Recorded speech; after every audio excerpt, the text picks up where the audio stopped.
Ok, ahora sí vamos a pasar a ver intercambios estudiantiles. Como mencioné, los intercambios estudiantiles son muy diferentes a las pasantías de investigación, tienen objetivos diferentes, actividades diferentes y suelen tener requisitos diferentes también. El objetivo principal de un intercambio estudiantil es el intercambio cultural y el intercambio académico.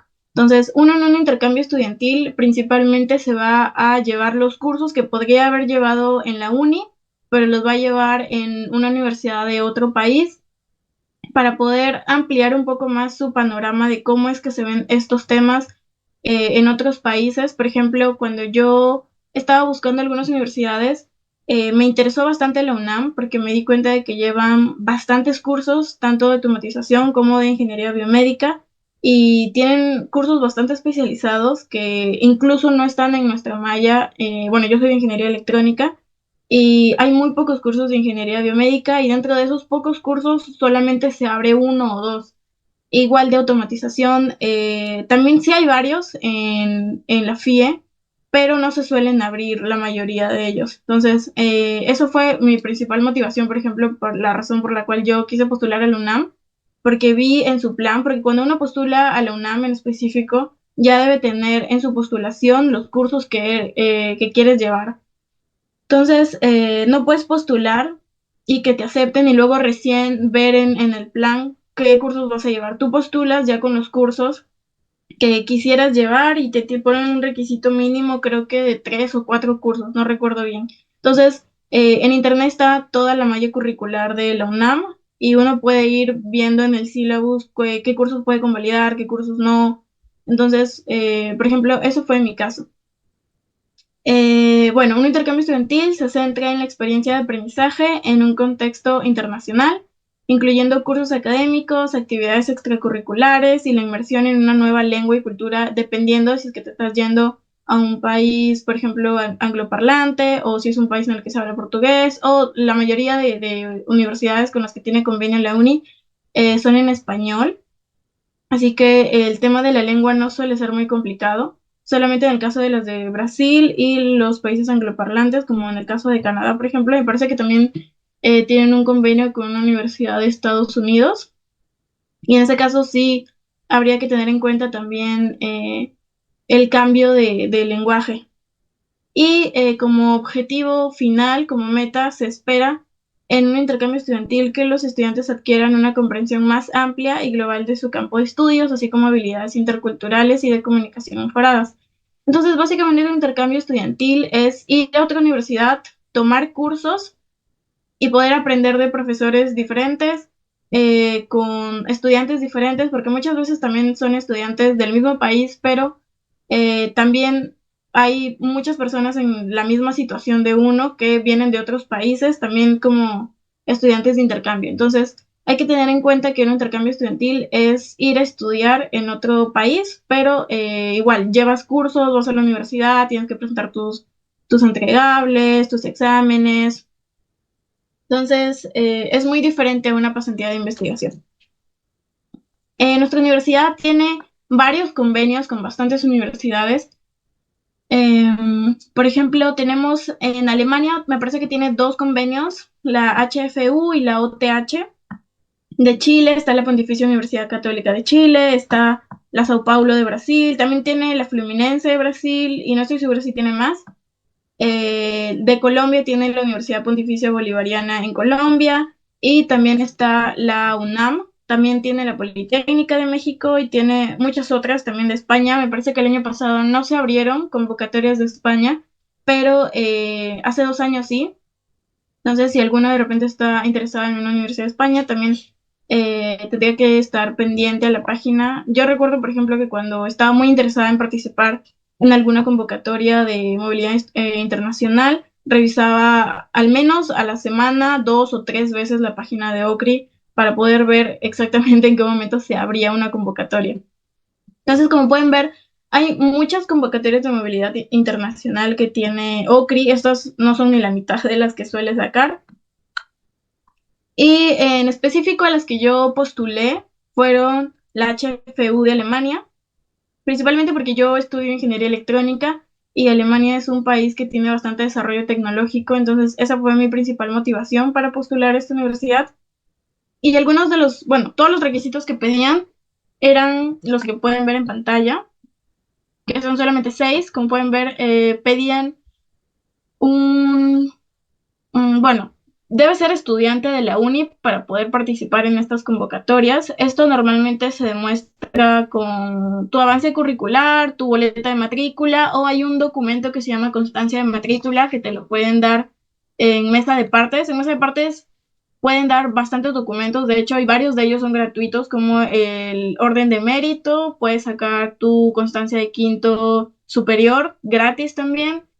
La constancia de matrícula sí cuesta 30 soles, me parece, y hay un documento también bastante importante que ya voy a mencionarlo más adelante, que es las notas internacionales, que no he visto que lo pidan como requisito en la mayoría de convocatorias, pero al menos yo sí lo saqué porque al final de cuentas puedes subir más documentos a tu postulación, que también pueden darles a los reclutadores una mejor perspectiva de ti y más o menos, porque como todos sabemos, las notas en la uni suelen ser bastante bajas en comparación con notas, por ejemplo, de otras universidades nacionales o también en comparación con notas de universidades privadas.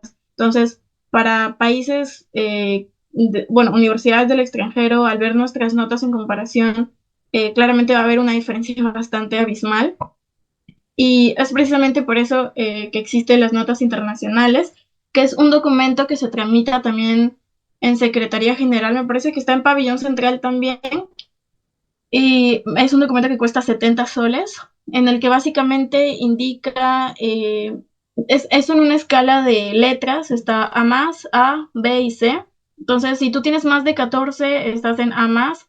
Si tienes entre 14 y 12, estás en, no recuerdo bien el cuadro, pero básicamente es un documento que está a 70 soles. Me parece que solamente hay una convocatoria que sí lo pide, que es una convocatoria de doble titulación.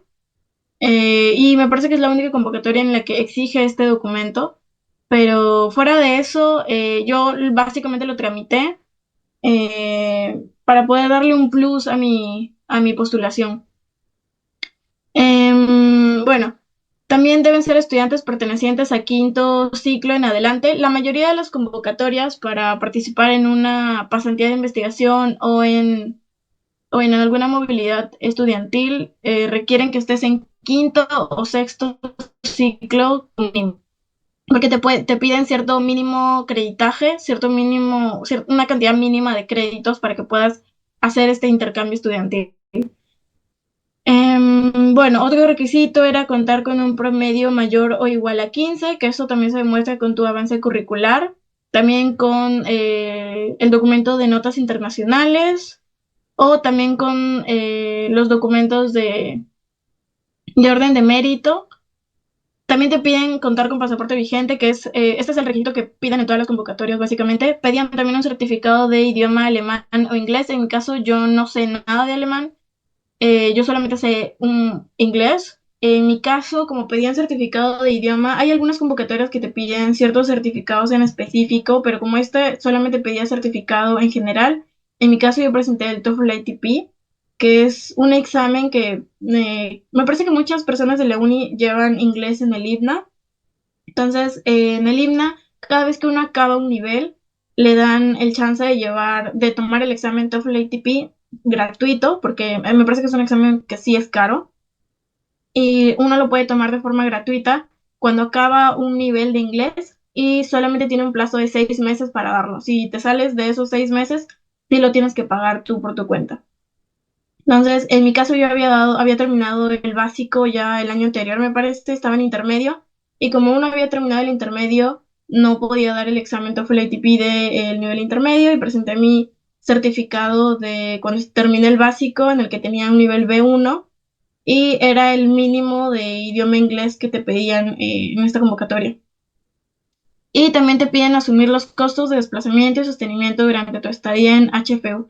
No existen becas para esta universidad. Había escuchado que antes existían, no estoy segura si es que sí, pero al menos en la actualidad ya no existen becas para ir a esta universidad. Y uno de los principales problemas es que al menos para entrar a Alemania y que te den tu visa, necesitas algo que se llama cuenta congelada, me parece. Y es básicamente una cuenta en la que tienes el dinero suficiente para poder vivir eh, en Alemania sin que básicamente te mueras de hambre bueno, es el dinero que te garantiza que vas a poder tener una vida normal en Alemania, que me parece que son cerca de 800 euros por cada mes que vas a vivir allá. Entonces, en mi caso, yo iba a vivir 6 meses y si son 800 por 6, son cerca de 4.800 euros y eso pasado a soles salía cerca de 20.000 soles. Entonces, si uno quiere ir, debe tener en cuenta que debe tener ese dinero ya en la tarjeta. Cuando vas a solicitar tu visa, necesitas tener ese dinero en tu cuenta congelada. Si no tienes ese dinero, no te van a dar la visa y no vas a poder viajar.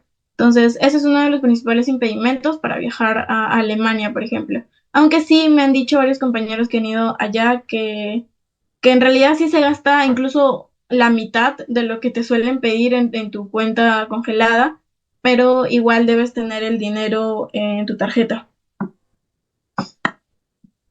Y ya una vez que eres aceptado, te llega un correo como este en el que básicamente te dicen felicitaciones, has sido aceptado en la universidad tal. Hay 3 campus en esta universidad, me parece. La única con la que tiene convenio, la única me parece que es la de acá, porque los otros dos no aplicaban. Y también hay que tener en cuenta que la forma en la que allá se enseña es bastante diferente a la forma en la que aquí enseñan, en la que existe una malla curricular y uno debe seguir como una escalerita de este curso y este curso y este curso. Lleva el primer ciclo, el segundo ciclo son estos 6 cursos y el tercer ciclo estos 6 cursos. Y luego un curso te desbloquea otro. Allá en esa universidad no.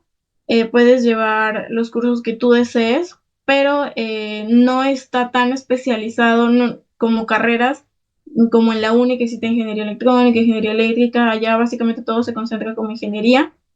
Entonces, la ventaja es que puedes llevar varios cursos sin de repente tener los prerequisitos, pero principalmente, al menos para nuestra carrera, lo que más hay es de programación.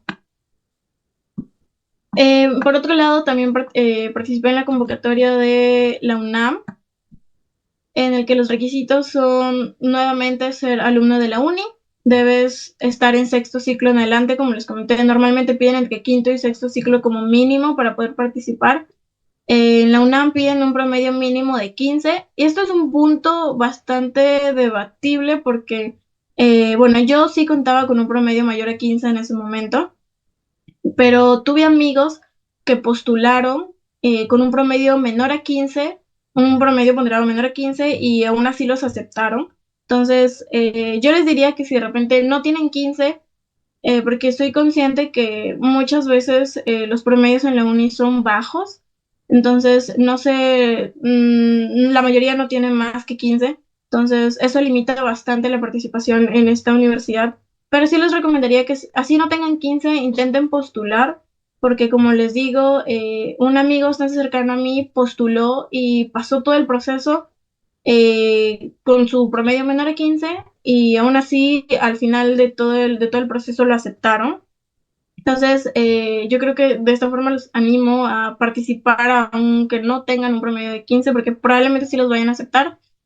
Hubo una charla en específico que fue dada por la UNAM justo unos días después de que se abriera la convocatoria en la que era básicamente para resolver algunas dudas del público en general de todos los países que estaban participando en esa convocatoria.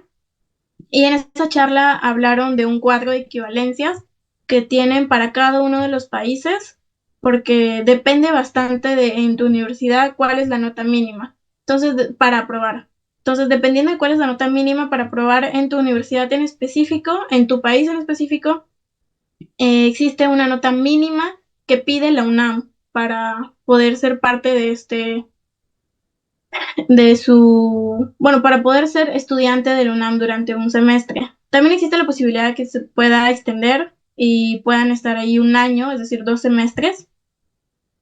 Pero bueno, el punto es que existe una tabla de equivalencias y yo recuerdo que en ese momento la busqué porque estaba un poco preocupada también por mis amigos que también querían postular, pero no cumplían con el mínimo 15. Entonces, en esa tabla decía que para los países, Perú en específico, que tiene un sistema vigesimal, para las universidades en las que se prueba con 10, el mínimo de promedio ponderado que pedían la UNAM es de 12. Entonces, básicamente, OCRI pide 15, pero aún así, aunque no tengas 15, te nominan. Y una vez que estás nominado, ahí recién postulas a la universidad. Y la universidad al menos piden mínimo 12. Entonces, si tienen entre 12 y 15, igual podrían intentar postular.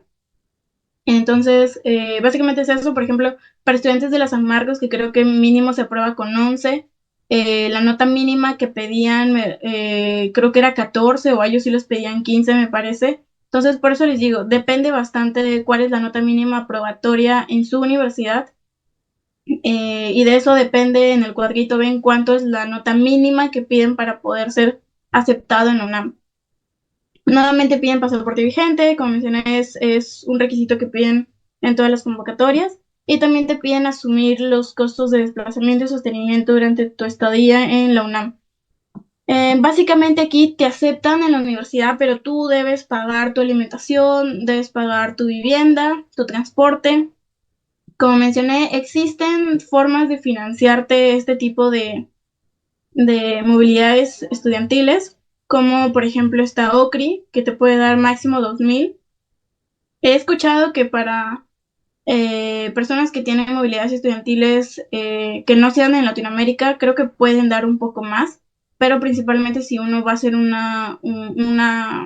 intercambio estudiantil en México o en Chile o en Colombia, lo máximo que pueden dar es 2,000. Pero fuera de eso también está Patronato, que también les suelen solicitar fondos. La mayoría de veces en las que vas a tener que solicitar fondos vas a necesitar ya tu carta de aceptación y también hacer un presupuesto bastante detallado de todo lo que vas a gastar en tu estadía en el país al que vas a ir.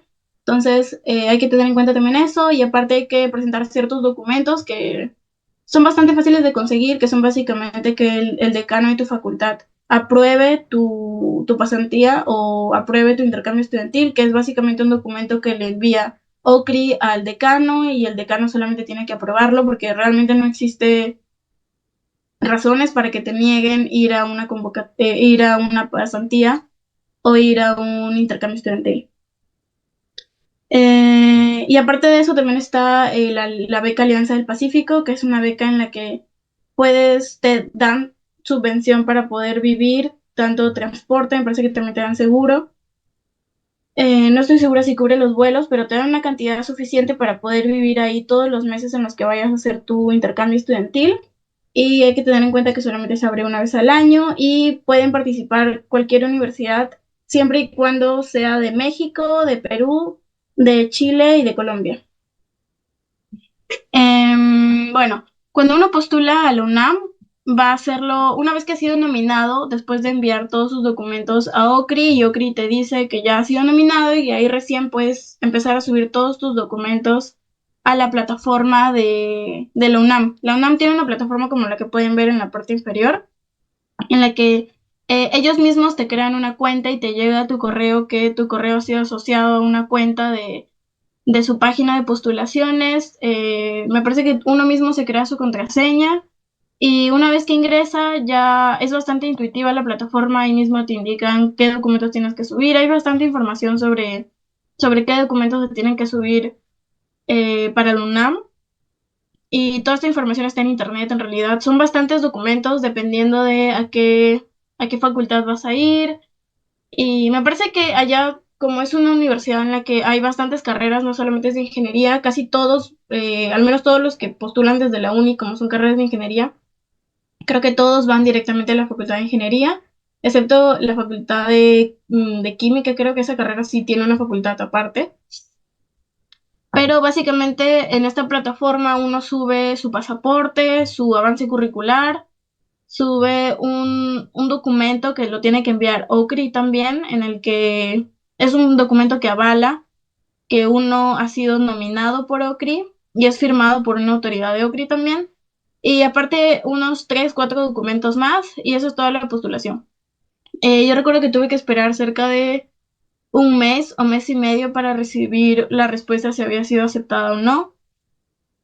Y aquí también depende bastante de qué tan rápido envías o no tu postulación, porque lo que dijeron en la charla de la misma UNAM es que ellos van abriendo las solicitudes en el orden en el que van enviándolo. Entonces, las primeras personas en enviarlo son las primeras personas en ser evaluadas y básicamente es difícil que te rechacen en la UNAM si es que cumples todos los requisitos. Una vez que cumples todos los requisitos, es bastante probable que te vayan a aceptar. Entonces, básicamente, una vez que empiezan las revisiones, empiezan con las primeras personas que postularon y si cumplen con todos los requisitos, los van dejando entrar y les mandan sus cartas de aceptación. Entonces, por eso también les digo que si les interesa bastante la UNAM, que intenten postular y que lo intenten hacer todo con bastante anticipación. Y una vez que sean aceptados, a mí me informó OCRI, este es el correo de OCRI, y fue por medio de este correo que me informaron que había sido aceptada y me adjuntaron mi carta de aceptación también. Y ahora sí vamos a pasar a hablar sobre las pasantías de investigación, que son, como mencioné, muy diferentes a todo lo que hemos visto anteriormente. Aquí el enfoque principal es obtener experiencia práctica en un entorno de investigación específico, trabajando en proyectos dirigidos por investigadores expertos en el campo.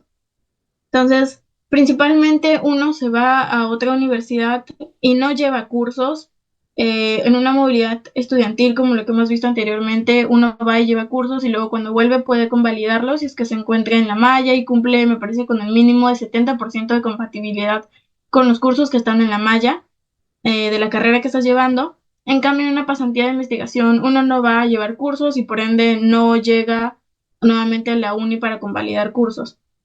Uno va con el objetivo de aplicar toda la teoría que ha podido aprender aquí y toda la teoría también que va a aprender allá, pero no son cursos como tal que uno va a un salón y se sienta y empieza a escuchar una clase. Es más que nada un enfoque práctico de todo lo que has ido aprendiendo y se espera que los participantes adquieran experiencia práctica en investigación, fortalezcan sus habilidades técnicas y contribuyan al avance del conocimiento en su área de estudio. En países como Estados Unidos y Canadá, la investigación es bastante importante y también es bastante apoyada tanto por el gobierno o las universidades. Y es por eso que,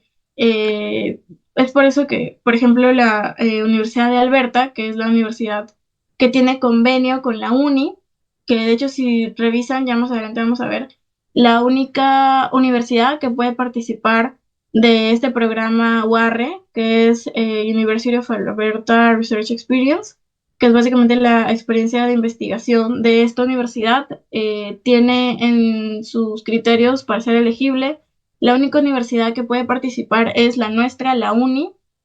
Existen otros programas como becas ELAP, me parece, en las que sí pueden participar otras universidades.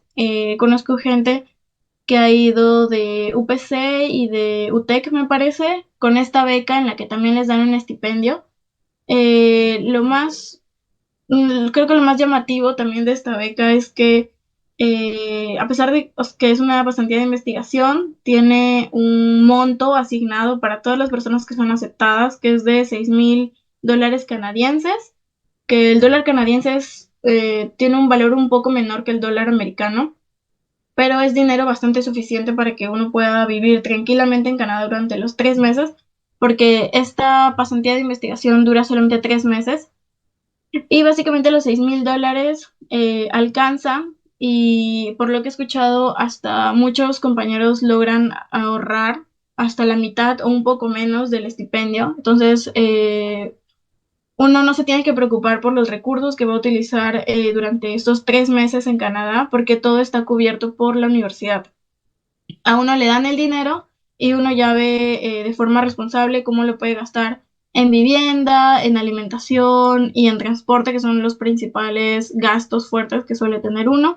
Una en vivienda puede gastarse aproximadamente unos $700 canadienses, en alimentación pueden ser unos 300 a 400 y en transporte existen dos tipos de transporte en Canadá, que de hecho uno es pago mensual. No es como aquí que uno va en el metropolitano y tiene que pagar, recargar su tarjeta y básicamente cada vez que se mete al Metropolitano tiene que pasar su tarjeta y le descuentan. Allá existe algo parecido como eso, y la otra opción es para las personas que suelen utilizar bastante el transporte público y pueden recargar su tarjeta para todo el mes, que está, me parece que $80 canadienses, y eso básicamente sirve para cualquier momento de todo el mes. Entonces, es bastante económico. Y si sacan su cuenta con los $2,000 canadienses que dan para cada uno de los meses, alcanza y hasta podría sobrar. Entonces, por eso digo que es una pasantía de investigación bastante generosa con el estipendio que da. Y la única pasantía de investigación que he podido ver que tiene convenio con la uni es esta de la Universidad de Alberta. Pero obviamente existen muchas otras oportunidades de pasantías de investigación de otras universidades con las que la uni no tiene convenio, pero uno individualmente puede postular, así como haría cualquier otro estudiante de cualquier universidad del mundo. Pero sí hay que tener en cuenta que normalmente las universidades que tienen convenio con la uni, básicamente ese convenio te puede garantizar de cierta forma que tienes una prioridad de ser escogido. En cambio, en universidades con las que uno no tiene convenio, básicamente tienes que competir con todos por igual. Entonces sí es un poco más complicado quedar en alguna pasantía que sea en una universidad que no tiene convenio. Existen oportunidades netamente para mujeres. Yo, por ejemplo, estuve participando en un proceso de una pasantía de investigación en Alemania, me parece, en la que era solo para mujeres. Estaba bastante orientado a robótica blanda y era en un laboratorio de una universidad. También era todo pagado, la estadía, el transporte, los vuelos. Eh, sí recuerdo que demoró, lo vi en una convocatoria que lo pasaron por un grupo de WhatsApp y envié mi CV, todo, esperé cerca de un mes. Honestamente ya se me había olvidado por completo porque fue en ese tiempo en el que empecé a postular a varias convocatorias que veía. Y cuando ya había ganado la de la Universidad de Alberta y algunas otras, me llegó un correo que decía que les interesaba mi perfil y que querían darme una entrevista, pero ya no seguí el proceso, honestamente, porque no estaba 100% interesada en asistir, pero también Recording es una stopped. muestra de que Recording in existen otras progress. oportunidades, sobre todo para las mujeres, también mujeres en ciencia, hay bastantes oportunidades orientadas netamente a ellas para poder equilibrar un poco la balanza entre la participación de los hombres y las mujeres. Entonces, por lo que pude ver en esta charla, no hay muchas mujeres y es precisamente esa una de las razones por las cuales existen becas netamente para ellas. Entonces, si están interesadas, igual al final voy a dejar mi contacto para que puedan escribirme. Y otras oportunidades de pasantías, por ejemplo, es Repu, que es, bueno, una comunidad en la que básicamente te ayudan a tener pasantías de investigación en universidades bastante prestigiosas como Yale o MIT. No he intentado participar en Repu, honestamente, lo he escuchado de otros compañeros, pero sí sé que es bastante recomendable. Y algunos, en la parte de abajo pueden ver dos perfiles de Instagram que son de dos chicas peruanas, que me parece que ambas estudiaron en la UTEC. No estoy 100% segura de ese dato, pero sí sé que Jene Tifix es una chica que estudió en la UTEC, algo parecido a bioingeniería, y también fue a Alberta. Ambas han ido a la Universidad de Alberta y su perfil se los recomiendo bastante porque dan tips bastante interesantes sobre cómo armar tu CV, cómo armar tu cover letter, que es como tu carta de motivación, algunos consejos en general para participar en pasantías de investigación. También divulgan temas de tecnología y de ciencia y también bastantes becas, tanto para pregrado como para posgrado. Entonces, se los dejé ahí para que de repente puedan apuntarlo y luego puedan seguirlas porque realmente tienen muchísima información bastante valiosa y recuerdo que cuando estaba en mi periodo de postulación, sí me fijaba bastante en cómo debía hacer mi CV y todos esos tips los saqué básicamente de los tips que ellas solían recomendar porque ellas han sido parte de varios programas también. Entonces, uno desde la experiencia también puede dar más consejos para que los demás de repente eviten cometer ciertos errores o que tengan cierta ventaja al momento de enviar su CV. Por ejemplo, algo que yo desconocía antes era que existen ciertos formatos de CV que uno tiene que seguir si es que está postulando, por ejemplo, a Canadá o Estados Unidos, o si está postulando a alguna universidad de Europa, en alguna pasantía de investigación, sobre todo. Entonces, por ejemplo, a mí me recomendaron que si estoy postulando a alguna universidad de Estados Unidos o de Canadá, es recomendable no colocar la foto de tu rostro, por ejemplo, en tu CV, seguir un formato Harvard, mientras que si estás postulando a alguna universidad de Europa, sí es más aceptable colocar tu foto. Entonces, ese tipo de detalles que uno suele desconocer porque piensa que no son muy importantes, al final de cuentas sí son importantes porque la mayoría de estudiantes del extranjero que postulan a este tipo de pasantías sí conocen este tipo de datos. Entonces, principalmente por eso se los recomiendo bastante. Y ahora sí vamos a hablar un poco más específico de la pasantía de investigación de Alberta. Tiene principalmente cuatro requisitos, que son ser parte de una universidad que tenga convenio con la Universidad de Alberta, que si entran a su página, en la página de UARRE, básicamente les va a salir en la parte final cómo saber si eres elegible o no. Y al final de la página les va a salir todo un cuadro de todos los países que pueden participar en esta pasantía de investigación, porque así como está Perú, también están otras universidades como Brasil, por ejemplo, y en cada una de estas universidades hay una lista bastante limitada de países que pueden participar. Como pueden ver aquí, por ejemplo, de Perú, la única universidad que es aceptada es la Universidad Nacional de Ingeniería, que es nuestra universidad.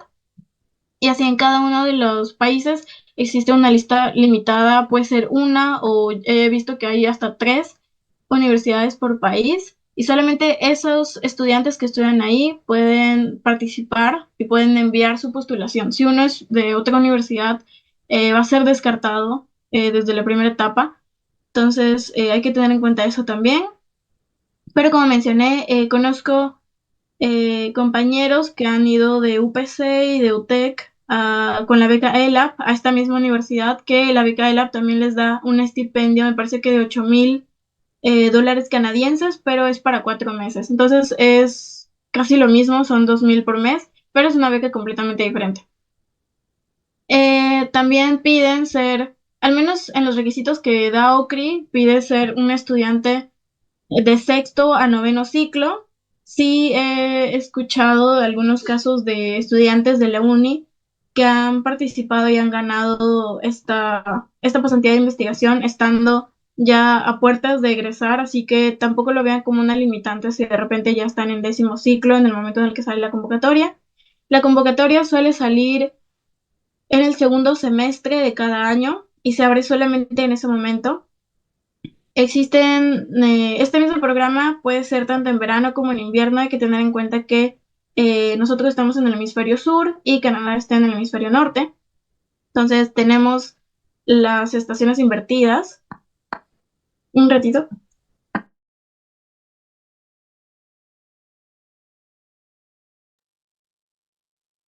Ok, entonces hay que tener en cuenta que tenemos las estaciones invertidas y cuando aquí es verano, ahí es invierno. Entonces, por ejemplo, yo postulé al de invierno y luego de ese ya venía el de verano. El de verano es el que se cruza con nuestro ciclo regular en la uni y el de invierno es el que podría no cruzarse si es que uno va desde enero y cumple sus 3 meses, enero, febrero, marzo, y vuelve un poquito después de que ya hayan iniciado las clases.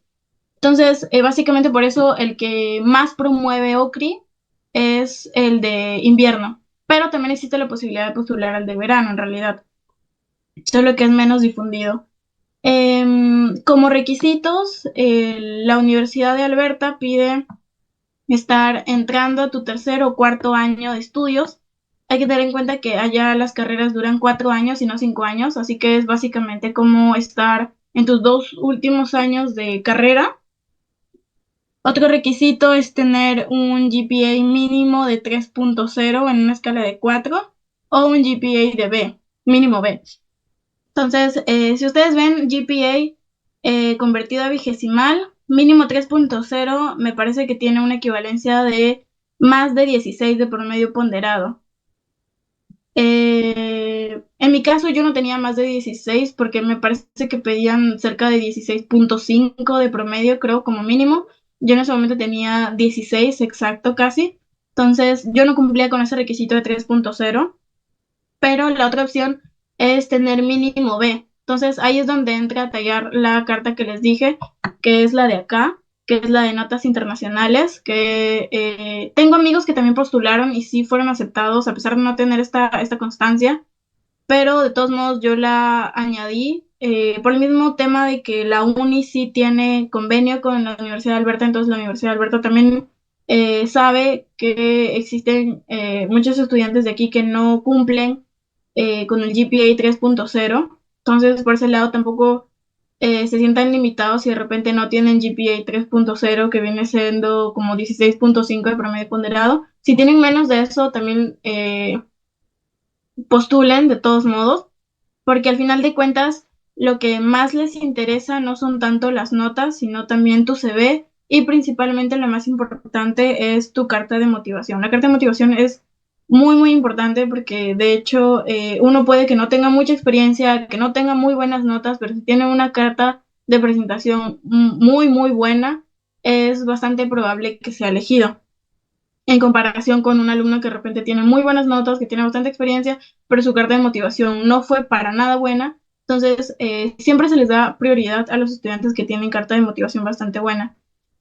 Em, bueno, este es el documento que les comenté que es de las notas internacionales, en el que hay una tabla y dependiendo de cuál es tu promedio ponderado, en ese momento vas a estar en A más, en A, B, C o D. Entonces, mínimo B viene siendo básicamente tener un promedio ponderado probatorio y ese es el requisito que piden, que es mínimo B. Entonces, por ese lado está bien. Y otro punto a tener en cuenta es que los participantes anteriores de UARRE que ya han sido elegidos en una convocatoria anterior no pueden volver a participar. Bueno, los documentos en específico que piden, una vez que en esta convocatoria recuerdo que no tuvimos que ser nominados por OCRI, simplemente nos registramos en la misma página web de la Universidad de Alberta y ahí ya te daban todas las instrucciones de todos los documentos que tenías que subir, que son estos que podemos ver acá, que son el cover letter, que es lo que les mencioné de la carta de motivación, que como pueden ver, por ejemplo, de la página de uno de los perfiles de Instagram que les recomendé, recomiendan este tipo de estructura. En realidad, la carta de motivación es una carta bastante complicada de redactar porque es la carta en la que uno habla de por qué quiere participar de este programa y en esta universidad en este. Es como redactar el ensayo que se suele redactar, por ejemplo, para universidades de Estados Unidos. Es muy similar, es un ensayo básicamente en el que mencionas por qué realmente tú quieres estudiar ahí y por qué ellos deberían elegirte a ti y no a otro candidato. Entonces, una estructura que se recomienda es la que pueden ver acá. También hay que tener en cuenta que en todos estos documentos es muy importante ser bastante breves en tu redacción y no escribir 2, 3 páginas, porque lo más probable es que te descarten en el primer momento. Es por eso que se recomienda tener solamente una página. Me parece que incluso en el momento de la aplicación te decían algo de subir tu carta de motivación y que no exceda una hoja. Entonces, hay que tener en cuenta eso también porque muchas veces cuando uno empieza a escribir su carta de motivación y sabe que es muy importante, intenta dar a relucir todos sus logros y todo lo que ha hecho y todo lo que sabe y al final termina siendo una carta excesivamente extensa en la que realmente no se habla muy a profundidad de por qué tú quieres ir ahí, sino más que nada hablar de todo lo que has logrado para ver que eres un buen candidato, pero eso en realidad no se recomienda escribir demasiado de todos tus logros. ¿Por qué? Porque ya te piden tu CV y en tu CV tú ya pones todos los logros que tienes, todos los cursos que has llevado, las competencias en las que has participado, básicamente todo lo que tiene que ver contigo de forma detallada ya lo pones en tu CV. Entonces, no vale la pena volver a recalcar todo lo que ya has hecho nuevamente en tu carta de motivación. Entonces, podrían seguir este modelo, por ejemplo. De todos modos, como les digo, no existe realmente una estructura que sea 100% fiable para poder redactar estos documentos, porque son bastante lo que te salga de tu corazón, por así decirlo. Entonces, de todos modos, les puedo explicar un poquito sobre esta estructura en la que básicamente saludan a la persona que les va, a la persona que, bueno, reclutador, la persona de admisiones de la universidad. Luego pueden escribir un párrafo de presentación de soy tal persona, estoy en tal ciclo, en tal universidad, estudio tal carrera. En el segundo párrafo pueden hablar sobre, aquí este sí es un párrafo en el que pueden hablar sobre sus skills, sobre algunos de sus intereses, en qué campo se desenvuelven. En el siguiente párrafo pueden hablar, básicamente es un párrafo sobre cada cosita. Es muy importante mencionar que, por ejemplo, en muchas universidades cuando mandan este tipo de ensayos, suelen decir, yo quiero participar de este programa porque es la mejor universidad del mundo, o porque es una de las 10 mejores universidades del mundo, porque tiene el mejor laboratorio del mundo, cosas así, pero ellos ya saben que esa es la mejor universidad del mundo, ellos ya saben que tienen uno de los mejores laboratorios del mundo. Entonces, ellos realmente no quieren que en tu carta tú vuelvas a escribir lo que ellos ya saben. Ellos quieren saber cómo es que tu paso por esa universidad va a marcar tu carrera y tu vida y cómo es que tú vas a marcar en el desarrollo también de esa universidad. Entonces, esos son dos factores bastante importantes, que es básicamente cómo es que esta universidad te va a ayudar a cumplir tus objetivos y cómo es que tú vas a ayudar a esta universidad a cumplir sus objetivos. Entonces, esos dos factores son bastante importantes que sean mencionados en tu carta de presentación. Por ejemplo, yo recuerdo que mencioné que uno de mis objetivos es poder, a mí me interesa bastante la investigación y uno de mis objetivos es poder escribir papers. Entonces, esto se alinea, este programa se alinea bastante con mis objetivos personales y al mismo tiempo mis objetivos personales se alinean con los objetivos del programa. Entonces, más o menos para darles un ejemplo de cómo es esto de los objetivos. Entonces, es un párrafo de hablar sobre tus objetivos y finalmente un párrafo en el que agradeces la posibilidad de ser aceptado en esta universidad, que van a quedar a la espera y que cualquier consulta pueden escribirles y luego básicamente un atentamente y tu nombre. Luego está el tema del CV. Este fue el CV, por ejemplo, que yo presenté. También te piden que sea máximo de 2 hojas, no te puedes exceder porque muchas veces también uno quiere colocar todo lo que ha hecho y salen 3, 4 hojas y la idea es que pongan lo más reciente que han hecho y bastante sucinto describiendo cuáles son las actividades que han hecho, los logros que han tenido en ese puesto de trabajo, en ese voluntariado, etcétera, etcétera. Por ejemplo, este, como pueden ver, es el formato Harvard. No incluye una foto mía, está bastante serio, no es el típico CV que se baja como plantilla de Canva de repente. Entonces, también para que tengan en cuenta ese tipo de detalles, cuando uno postula una pasantía de investigación o en general alguna universidad de Estados Unidos, por ejemplo, se suele seguir el formato Harvard, que es un formato tal como lo pueden ver acá. Existen varios formatos parecidos, pero se conserva la misma esencia en la que todo es blanco y negro, no hay foto, se coloca el puesto, abajo, bueno, la organización, abajo el puesto y abajo de repente enlistar los puntos de todas las actividades que uno ha hecho.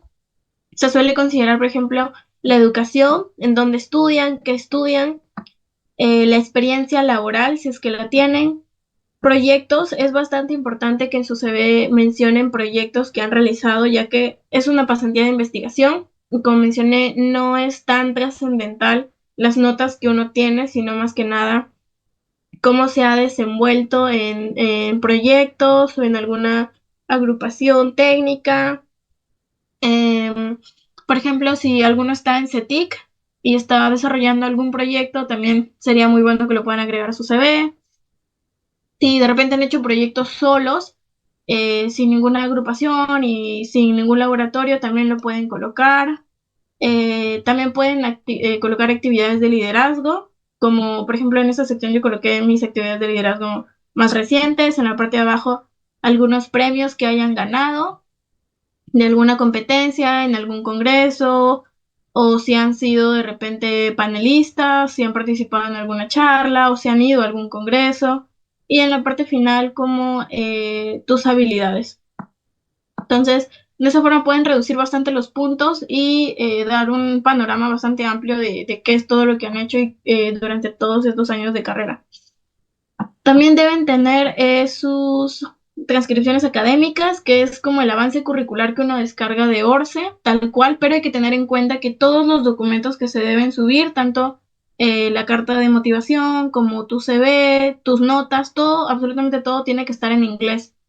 No puedes subir documentos en español. Entonces, eso también tómenlo en cuenta porque en muchas, bueno, de hecho en la mayoría de las facultades de la uni no se permite, bueno, no te dan el documento en inglés, te lo dan siempre en español, a excepción de la Facultad de Ciencias, me parece que ahí, como sí suelen hacer bastante investigación, sí entregan varios documentos en inglés originalmente, pero al menos en mi facultad, por ejemplo, yo soy de FIE y en la FIE no nos dan los documentos en inglés, nos los dan todos en español. Entonces, algo que yo hice y que la mayoría de mis compañeros hizo también fue eh, ese documento, pasarlo a mano a inglés. Entonces, también hay que tener en cuenta el tiempo que te va a tomar pasar todo tu avance curricular, que son como 5 hojas, pasarlo todo en inglés. Entonces, eso también hay que tener bastante en cuenta la ortografía, sobre todo en tu carta de motivación, no cometer errores gramaticales, igual en tu CV. Y también otro de los requisitos es tener dos cartas de referencia. Una carta es académica y la otra carta es profesional. Entonces, la académica está bastante centrada en cómo eres tú como estudiante, cómo son tus notas, cómo es tu participación en clase, cómo es tu relación con los profesores. Y la otra, que es la carta profesional, está bastante centrada en cómo te desenvuelves tú en el ámbito laboral. Y esto es principalmente importante porque eh, como consejo es poder dirigir un poco esa carta de referencia tuya en el ámbito del proyecto que tú estás participando. Porque en la Universidad de Alberta sale, ni bien se abre la convocatoria, sale una lista. Recuerdo que creo que cuando postulé habían 25 proyectos que uno podía ver la lista y escoger como máximo tres. Uno puede escoger mínimo uno o máximo tres para postular. Claramente es como postular a un trabajo en el que tú sabes cuáles son tus intereses y cuáles son tus skills, cuáles son los proyectos que has ido desarrollando y alineado a eso tienen que ser los proyectos a los que estás intentando postular, ¿no? Porque, como mencioné, es como un trabajo en el que uno va y claramente necesita experiencia para poder entrar a trabajar, ¿no? Entonces uno debe pensar bastante en más o menos cuál es la línea que quiere seguir y cuál es la línea que siguen los proyectos o las investigaciones que ya ha venido haciendo. Eh, y también que esté relacionado con su carrera porque también hay requisitos para cada uno de los proyectos, como saber cierto lenguaje de programación o tener ciertos conocimientos en temas en específico. Entonces, bueno, también que se tome su tiempo para poder revisar todos estos proyectos que yo recuerdo que cuando yo postulé eran más de 20. Entonces tuve que darme el tiempo para revisar absolutamente todos, leer la descripción, qué era lo que necesita, qué era lo que ellos pedían que yo tuviera. Y ahí ya saqué mi pequeña lista de algunos en los que yo podía participar y luego de eso uno debe escoger cuál es su primera opción, cuál es su segunda opción y cuál es su tercera opción. Esas tres postulaciones como máximo son independientes. Eso quiere decir que uno hace su proceso para el primer proyecto y sube sus cartas de recomendación, sube su carta de motivación, su CV y todo. Y luego cuando quiere subir a la segunda, al segundo proyecto al que quiere postular, debe hacer todo desde cero. Entonces, por ejemplo, no es como que uno ya tenga su CV hecho y lo manda lo mismo para los tres, porque si son un poco diferentes los proyectos, les recomiendo que puedan alinear su CV dependiendo del proyecto en el que están postulando. En mi caso, yo postulé a dos que eran netamente de programación y uno que era más inclinado a ingeniería biomédica. Y en mi CV, para los dos de programación, subí el mismo CV, pero coloqué solamente información de proyectos que había hecho de programación. Mi carta de recomendación se la pedí a un ingeniero de mi facultad, que es el ingeniero Uwe, que él enseña programación, me enseñó Python, y Python era justo el lenguaje que estaban solicitando en esos dos proyectos. Entonces, por eso también te suma como un plus en la profesional pedirle a un profesor o a tu jefe del trabajo o a tu jefe del laboratorio en el que estés haciendo investigaciones que hable de tus habilidades en específico, muy relacionadas a las habilidades que te piden tener en ese proyecto en específico, porque si por ejemplo uno está postulando una de programación, pero de repente le pide a su profesor de instrumentación que le haga su carta de recomendación, claramente el profesor va a hablar sobre temas de instrumentación y cómo te desenvolviste en ese curso, pero no tiene mucha relación con programación, por ejemplo. Entonces, también hay que tener en cuenta eso, a qué profesor le vas a pedir la carta de recomendación. Eh, Muchas veces también se dice que es recomendable pedirle a la máxima autoridad de tu facultad, pedirle al decano o a un director de escuela, pero en realidad no es necesario pedirle a algún docente que tenga un muy buen cargo en la facultad. Lo que sí les recomiendo es poder buscar profesores de repente que ya tengan doctorado, porque eso sí te preguntan cuando tú vas a colocar al profesor que te va a recomendar, te preguntan si tiene doctorado o no. Y según la página de la Universidad de Alberta, también te da un plus ser recomendado por un doctor. Entonces, eso también ténganlo en cuenta si tienen la posibilidad de pedirle a algún profesor de la facultad que tenga doctorado, sería bastante bueno también para su postulación. Pero como les mencionaba, no es necesario que sea el director de escuela, el que te recomiende ni nada de eso, porque es muy importante lo que este profesor va a decir de ti. Entonces, les recomendaría que busquen un profesor que realmente los conozca y que realmente pueda hablar en específico de ustedes y no solo decir es buen estudiante y es responsable y tal, porque es muy importante que su carta sea muy específica, porque mientras más específica es, mejor le da una noción a la Universidad de Alberta de cómo son ustedes. Entonces, eso como recomendación, no olviden que es una académica y una profesional, que la académica está más que nada centrada en cómo son tus notas y la profesional sí está más centrada en qué habilidades tienes tú para que te den básicamente a ti como ese trabajo o no te lo den, ¿no? Entonces, eso principalmente, y ya podemos pasar al segundo punto. Una vez que ya han sido seleccionados, les va a llegar a su correo una carta. Yo recuerdo que a mí me demoró cerca de 2 meses, creo, en llegar esa carta. Tengo compañeros a los que les hicieron una entrevista en inglés y luego de eso recién les daban su resultado. A mí no me llegaron a hacer una entrevista, honestamente. Yo asumo que es más que nada por el tema del tiempo, porque como mencioné, normalmente estas respuestas las dan creo que al mes o mes y medio, pero a mí y a mis compañeros de la facultad también les demoró 2 meses o hasta un poco más, creo. Entonces, por eso a mí no me llegaron a hacer una entrevista, pero sé que años anteriores a los que pasaban la primera etapa sí les hacían una entrevista en inglés. No sé si de repente este año ya no la hacían o fue por lo que digo un tema de tiempo, por lo que ya no me hicieron una entrevista, honestamente no lo sé. Pero una vez que ya han sido seleccionados para esta pasantía de investigación y ya han dado su confirmación porque la universidad te envía la propuesta y tú ahí recién confirmas si es que sí la vas a querer tomar o no la vas a querer tomar para que si tú la rechazas se lo ofrezcan al siguiente candidato que ha quedado inmediatamente después de ti en el ranking, porque ellos hacen un ranking de sus mejores postulantes dependiendo de todos los documentos que han subido. Entonces, a los primeros en la lista les van enviando las oportunidades de participar en este programa con el estipendio que les van a dar, el proyecto en el que han sido seleccionados, porque como mencioné, pueden postular a tres, pero casi en todos los casos quedan solamente en un proyecto. Entonces, ahí también les dicen qué proyecto quedaron, si en su primera opción, en la segunda o en la tercera opción.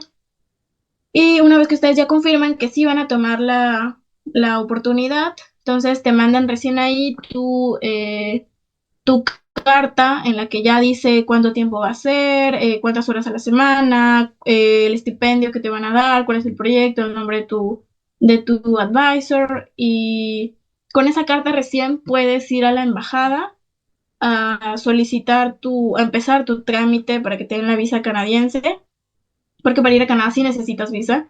Este proceso de la visa es bastante engorroso y toma bastante tiempo en realidad. No es un documento que sale en 1 o 2 semanas, es un documento que mínimo sale en un mes y a veces puede demorar hasta 3 meses. Entonces también hay que tenerlo en cuenta porque normalmente las respuestas de si has sido seleccionado o no te las dan a final de año y ya esperan que tú estés en enero en Canadá. Entonces, en realidad tienes oportunidad de ir a Canadá hasta antes del 1 de marzo, porque si vas después del 1 de marzo, lo más probable es que, bueno, según lo que dicen los lineamientos de esta convocatoria, es que tienes que ir antes del 1 de marzo, porque si vas después ya no vas a tener el estipendio. Entonces, hay que tener en cuenta eso también. Y cuando uno hace todo el trámite para la visa canadiense, no la hace directamente con la embajada, sino la hace con una empresa que es como el nexo entre tú y la embajada. Y en esa empresa dejas tus datos biométricos, que son básicamente tu foto, tus huellas dactilares, y eso luego después de tiempo recién te avisan si es que ha sido aprobado o no tu visa, y luego ahí recién puedes ir a dejar tu pasaporte. Te dan 30 días como máximo para ir a dejar tu pasaporte. Yo precisamente por esos 30 días tuve complicaciones para ir a dejar mi pasaporte porque en ese momento yo estuve en Estados Unidos por una beca que gané también y no podía ir a la embajada presencialmente porque no estaba en Perú. Entonces tuve que pedir una prórroga para que me pudieran ampliar unos días más para que en mi retorno a Estados Unidos yo pudiera ir a esta empresa a dejar mi pasaporte. Y de hecho recién me lo visaron recién me entregaron mi pasaporte hace 2 días, creo, y ya voy a viajar el martes. Entonces es un proceso que yo inicié a mediados, casi inicios de diciembre, y como pueden ver es un proceso que demora bastante. Entonces es algo que hay que tener en cuenta también porque al demorar mucho también está el riesgo de que de repente pierdas la oportunidad de poder ir a la universidad, aunque también dicen que son bastante flexibles y hay compañeros que han asistido años anteriores y han tenido complicaciones para llegar antes del 1 de marzo. Y hablando con la universidad y con el advisor, han podido quedar un acuerdo de ir después sin perder la oportunidad de tener sus $6,000 canadienses y sin perder la oportunidad de participar en este programa. Entonces, también existen soluciones para este tipo de problemas, pero como mencioné, les recomiendo bastante tener en cuenta el tiempo y ni bien sean aceptados, que empiecen a tramitar su visa, porque yo me demoré un promedio de 2 o 3 semanas en iniciar recién el proceso desde el momento en el que me avisaron que sí había sido aceptada, porque recuerdo que en ese momento recién estábamos en finales, creo, y en quintas PCs. Entonces no tenía mucho tiempo porque antes de ir a dejar tus datos biométricos debes completar un formulario bastante largo sobre información tuya y otras cosas para saber si es que te van a dar o no la visa. Entonces hay que tener en cuenta eso. Igual si tienen alguna consulta más a detalle sobre este proceso, me podrían contactar también. Y ahora sí vamos a pasar a ver las becas de desarrollo personal. Me gustaría poder hablarles de SUSI, que es una beca para estudiar en Estados Unidos, que en específico esta beca es una beca que es brindada por la Embajada de Estados Unidos, pero es financiada por el Departamento de Estado de Estados Unidos. Es absolutamente todo es pagado y es principalmente para mujeres. Entonces, es para mujeres de cualquier carrera y de cualquier parte del Perú. El programa cubre todos los costos desde el momento en el que una es aceptado, les cubren los costos de la visa porque les tramitan una visa J1, y la visa J1 es la visa que le suelen dar a cualquier estudiante de intercambio estudiantil cuando se va a Estados Unidos. Pagan el pasaje aéreo, la movilidad dentro de Estados Unidos, dan capacitaciones y visitas, y luego de las 3 primeras semanas hacen una gira por todo Estados Unidos, también todo pagado. tiene cobertura médica básica, recuerdo que nos dieron un seguro, porque en Estados Unidos el servicio médico es bastante caro, entonces el seguro también estaba cubierto por ellos. Y también vivíamos en hoteles de 4 a 5 estrellas, entonces todo está absolutamente pagado. Uno no necesita pagar absolutamente nada desde el momento en el que es aceptado, incluso para las personas que viven en provincia, les pagan los pasajes para llegar a Lima, para ir a la embajada, todos los gastos que hagan como alimentación, taxis, todo es devuelto por la embajada y también cubren comidas. Es un programa, como mencioné, para mujeres y consiste en darles una serie de capacitaciones sobre la participación de las mujeres en la vida social, la vida política, en la economía, también sobre las políticas de Estados Unidos y de qué forma las mujeres han sido trascendentales en este tipo de contextos y no solamente han sido los hombres. Entonces, es un programa que, como menciono, es más que nada desarrollo personal, no es tan técnico, dependiendo para nosotros que estudiamos una carrera de ingeniería, de repente no es tan técnico, pero también hay personas, como mencioné, aceptan chicas de cualquier universidad y de cualquier carrera. Entonces, para personas que de repente estudian carreras como sociología o antropología, a ellas sí les viene como algo técnico, pero en nuestro caso sí sería algo más de desarrollo personal.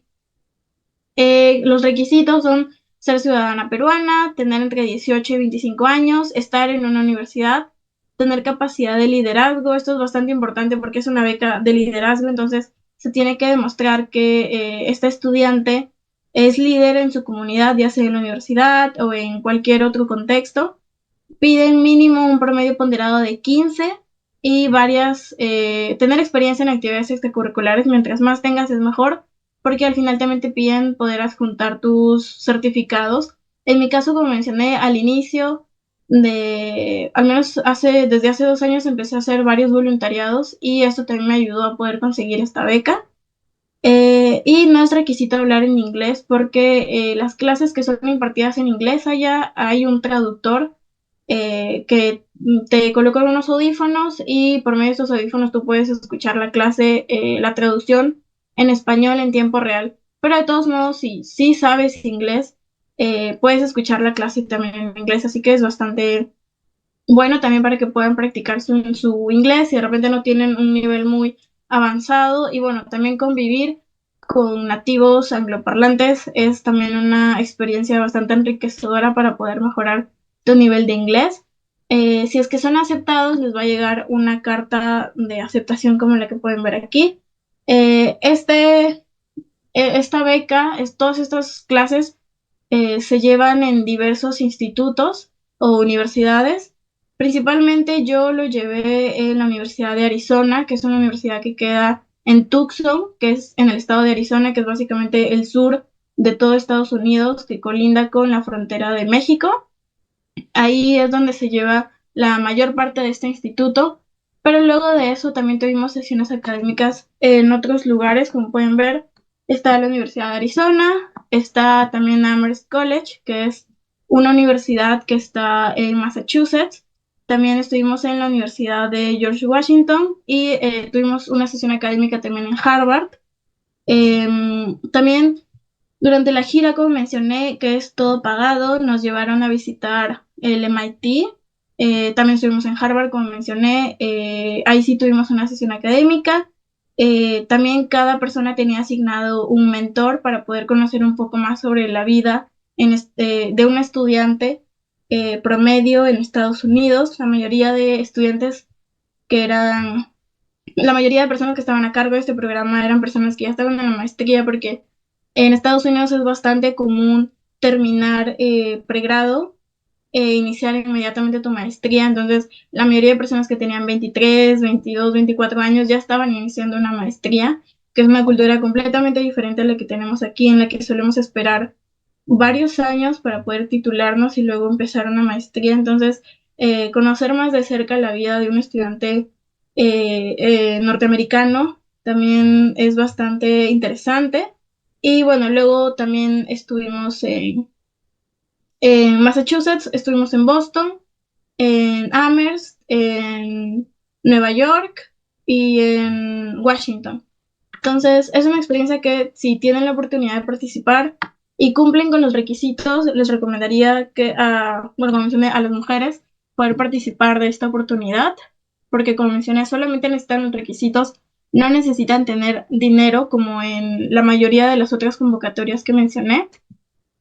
Y también hay otras oportunidades que sí son abiertas tanto para hombres como para mujeres, que es, por ejemplo, una convocatoria que está abierta ahorita es una para ir a Buenos Aires, que si les interesa pueden visitar esta página de Facebook y los requisitos son haber nacido después del 1 de enero de 1998 y también demostrar actividades de liderazgo. Como mencioné, estas últimas oportunidades están centradas en el desarrollo personal y considero que también son bastante buenas porque te ayudan a conseguir habilidades blandas, a consolidar tus habilidades de liderazgo y eso también te suma en tu CV al momento de postular a alguna empresa. Y también, ya para terminar, quería comentarles un poco algo breve de la Embajada de Estados Unidos en Perú, que como mencioné, muchos de nosotros no tenemos conocimiento de que la Embajada, además de emitir pasaportes, también ofrece becas para estudiar en Estados Unidos y poder eh, el principal objetivo de esto es poder llevar estudiantes de diversas partes del mundo a Estados Unidos a estudiar en universidades de prestigio para luego poder retornar a sus países y poder aplicar todo lo que aprendieron. En general, existen muchas becas que pueden ser técnicas o para habilidades blandas y pueden tener duraciones bastante cortas o pueden llegar a ser hasta de un semestre. Algo que no mencioné de la beca anterior es que está bastante relacionada con las becas Fulbright, que son estas becas para maestría, que son principalmente para posgrado y son todo pagado. Entonces también si uno logra ganar una beca de la Embajada de Estados Unidos en Perú, son añadidos a una red de becarios y esta red de becarios tiene bastantes ventajas sobre otros alumnos que no están en la red de becarios y suelen ser estudiantes que son más fáciles de ser aceptados en becas de maestría para estudiar en Estados Unidos. Tenemos Education USA de Perú, que es también un promotor de becas. Tenemos la Comisión Fulbright, que es el que les mencioné, que también da becas de posgrado. Y no solamente eso, sino también hay becas para estudiar inglés. Entonces, muchas veces es una limitante el inglés porque para estudiar un posgrado en una universidad de prestigio de Estados Unidos es siempre un requisito tener inglés avanzado. Y no te piden un certificado, porque de hecho eso se comprueba porque todas las pruebas que te toman son en inglés. Entonces, por eso no te piden un certificado, pero todas las entrevistas que te van a hacer, los exámenes de conocimientos que te van a hacer, todo es en inglés. Entonces, si no sabes inglés realmente, tienes muy pocas posibilidades de ser aceptado. Entonces, el inglés, de repente, en nuestro contexto, que no se habla inglés, no es tan importante, pero si alguno tiene el interés de salir a un país angloparlante, siempre va a necesitar tener un nivel de inglés avanzado o nativo casi. Entonces, es por eso que la Embajada de Estados Unidos en Perú también les interesa poder enseñar de forma gratuita en inglés y poder mejorar este tipo de habilidades en los peruanos para poder tener más ventajas de ser aceptados en becas Fulbright y en general en cualquier programa para un postdoctorado o un doctorado o una maestría. Y bueno, ya hemos llegado al final de mi charla. Aquí pueden ver mis eh, páginas en las que me pueden contactar si es que tuvieran alguna pregunta en específico. Voy a estar muy feliz de poder ayudarlos si necesitan o tienen algún problema, porque a mí también me pasó que durante los procesos en los que iba postulando también tuve varias dudas, tuve problemas también como el que les comenté de mi visa y también tuve el apoyo de las personas que ya habían ido años pasados, entonces la idea es poder hacer lo mismo y poder apoyar a las personas que de repente tienen el interés y tienen alguna consulta o algún problema, entonces siéntanse libres de poder escribirme y en lo que pueda los voy a poder ayudar. Sí, quisiera invitar a los participantes a que si tienen alguna duda o consulta, como dice Daniela, la pueden hacer en el chat. Mientras tanto, Daniela, tenemos dos preguntas acá de parte de Sebastián Pastor. La primera es, ¿qué certificados de idioma? Sí.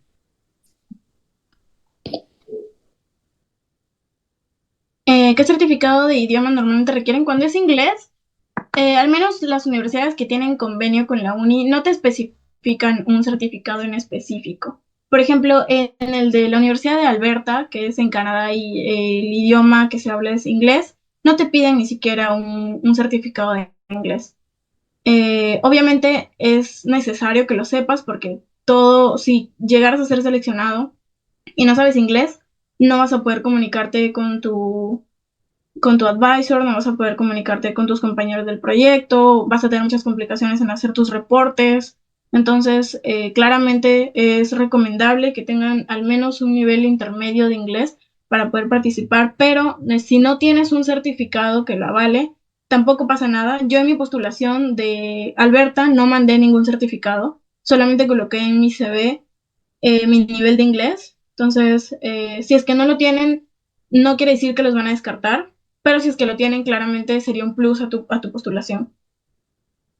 Como mencioné, el que yo utilicé, por ejemplo, en el de Alemania, en la HFU, ahí sí pedían un certificado, pero no te decían tampoco qué certificado en específico, si querían el Cambridge, si querían el TOEFL. Entonces, yo el que tenía era el TOEFL, el TP, y ese fue el que yo subí. Ok, perfecto. Tenemos una pregunta más, también de Sebastián Pastor. Nos dice, ¿el CV mayormente no está en una hoja?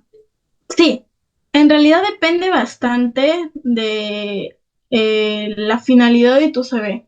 Normalmente cuando vas a postular a una empresa, sí, no es recomendable que te pases de una hoja, porque sí dicen varios reclutadores de empresas que normalmente los CVs de más de una hoja, normalmente los descartan, ni siquiera los llegan a leer por lo mismo de que existen demasiadas postulaciones y revisar un CV de más de una hoja es demasiado pesado e innecesario, entonces simplemente los descartan.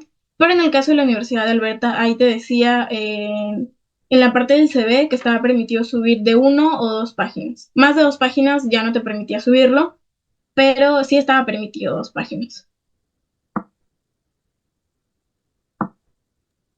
Bueno, perfecto. Al parecer ya no hay preguntas.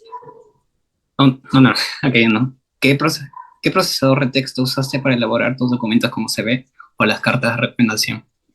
Bueno, para armar mi CV, busqué en internet el formato Harvard y una plantilla en específico. La que me gustó más, la descargué, pero todo lo trabajé en Word en realidad. Em, las cartas de recomendación depende de tu profesor en realidad. Todo lo pueden hacer en Word fácilmente, no hay problema, porque normalmente si te van a pedir subirlo tú mismo en tu postulación, es decir, que le pidas a tu profesor te redacte la carta y te envíe la carta, la vas a subir en PDF, así que da igual en dónde la hagas, porque básicamente es un texto redactado por tu profesor, entonces cuando lo pases a PDF simplemente lo subes y también lo puedes hacer en Word, pero en el caso de la Universidad de Alberta, creo que olvidé comentar lo que no te piden que tú subas la carta de recomendación que te ha dado tu profesor, sino que tú registras a tu profesor en la plataforma de la Universidad de Alberta en tu postulación e inmediatamente se le manda al correo de tu profesor una solicitud para que redacte una carta sobre ti. Entonces, él luego tiene que entrar a la plataforma y ahí contesta una serie de preguntas, pero es una pregunta y un cuadro de texto. Entonces va redactando, pasa a la siguiente pregunta y así. Pero no se sube realmente un PDF. Si es que quieres, puedes subirlo, pero es un adicional. Si tu profesor quiere subir un documento, además de las respuestas que ya ha dado sobre ti, entonces lo puede hacer, pero si no lo hace, no pasa nada. Lo que sí es obligatorio es responder las preguntas, que como menciono es una pregunta y un cuadro de texto, nada más.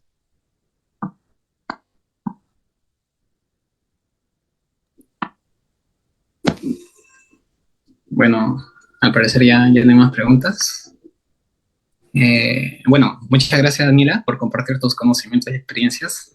Sé que será de gran ayuda para todos nosotros quienes buscamos alcanzar nuestros objetivos profesionales, ¿no? Y de parte de la directiva de SPC Uni, ha sido placer tenerte como parte de este webinar y esperamos poder contar contigo para futuras ocasiones. Claro. Muchas gracias a todos por asistir también. Como mencioné, si tienen alguna consulta, siéntanse libres de escribirme y en lo que pueda les voy a ayudar. Y nuevamente gracias por la invitación, también por ser parte de este webinar. Gracias. Bueno, chicos, de esa manera damos por concluido este webinar. Muchas gracias a todos. Recording stopped.